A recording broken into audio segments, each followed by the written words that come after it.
allahumma salli ala sayyidina muhammad wa sallim mbokk yi ñu fas yéene continuer ci suñu formation accélérée ngeen di ànd ak oustaz Ndoye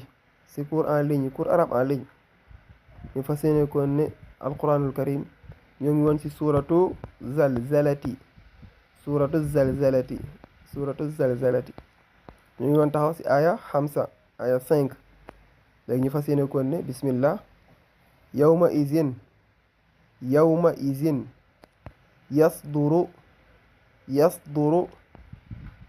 annaasu ashtatan liyuraw a'malahum faman ya'mal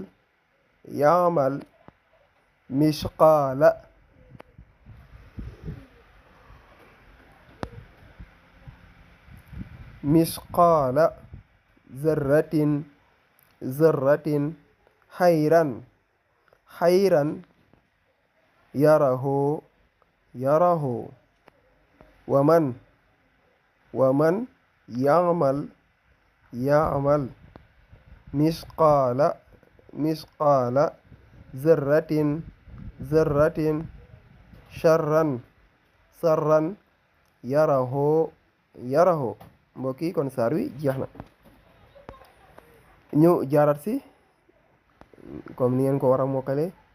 bismillahi irrahmani irrahim yawma idin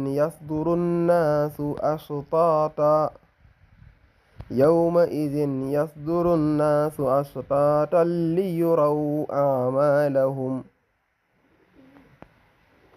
faman ya'mal misqaala zarratin xayran yara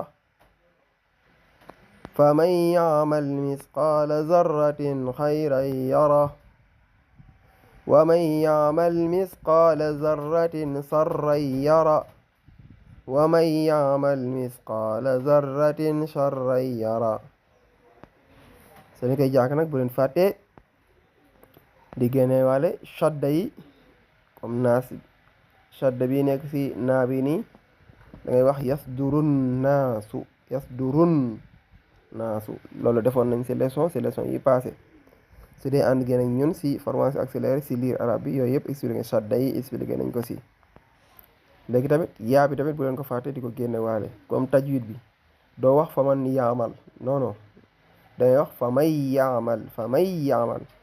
comme si que naa bi nii doo ko liiraale fa may yaamal parce que yaa bi nekk ci kanamu nuun gi moom moo tax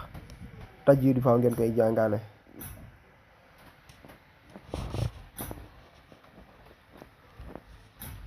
mbokk yi ñu yam foofu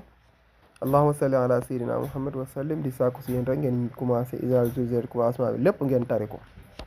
baax na jërë ngeen jëf fi amanillah